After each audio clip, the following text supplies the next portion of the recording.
Good evening, YouTube. It's maybe 9 o'clock in the great state of Texas, and we're still doing pin videos. This is the last striped pin in the series. I have pretty much made all of these pins pretty much identical, but I made a couple of these pins earlier in the series, and this is the last blink that I have, and really fun pins to make because they already come pre-drilled, and there's not a whole lot to them, so it's like relatively easy. So shouldn't be too difficult. But again, like I always say on these videos, when I make a pin video, if you guys have seen me make one pin video, you pretty much have seen me make them all. But I like to archive all the pins that I ever make because people ask me when I give them away, you know, how I made it, and then I just point them toward my YouTube channel, and I'm like, this is me making your pin, and it's always fun.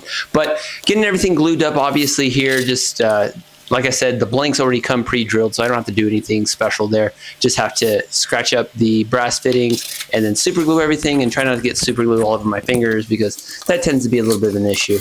But you can see, obviously, my great camera work here, just shaking like I'm in the middle of an earthquake. And it does earthquake out here in West Texas sometimes with the oil wells, but that's very rare that it occurs. But stabilize the camera a little bit, just getting everything worked onto the lathe here. You can see everything's going pretty smooth. These pins are really easy to make, so there's not a whole lot of drama. It's really not that interesting.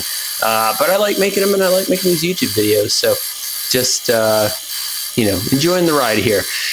My biggest thing always is just something exploding on the lathe, and that tends to happen sometimes. And, you know, I'm pretty sure this one doesn't explode, which is always a good thing. Not as entertaining again, but it's always good when a project kind of comes together. But getting everything just down the way that I typically like, just taking bit by bit, and, you know, just going real slow, which I have found out is the key to doing these pins successfully, is just going really slow, taking your time, and not being aggressive.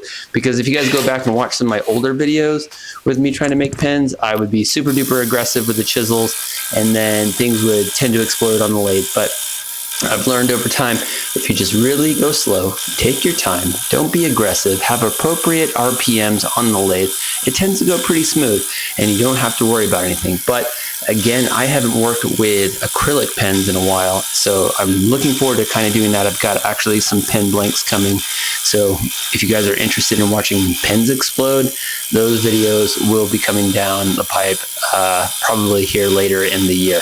But we're almost done with this piece here.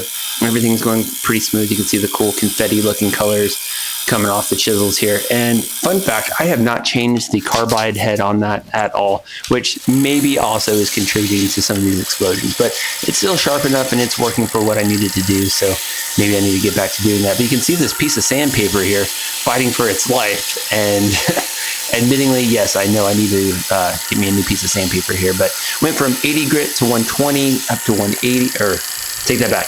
Went from 80 to 120 to 180. Yeah, I had it right the first time.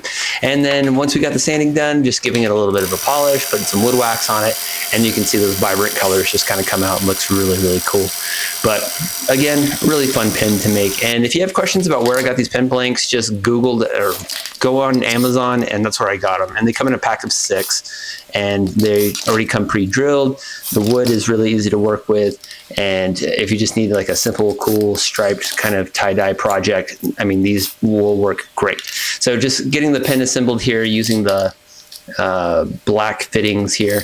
Everything's attached, everything goes smooth, and then boom. Hold on a second, a little bit of struggle bus, but boom, there, we're done. And that concludes this project, but really fun video to make, really cool pen, and I like the way the black looks on it too. So hope you liked it, hope you got something out of it, and thanks for watching. See you guys in the next one. All right, peace.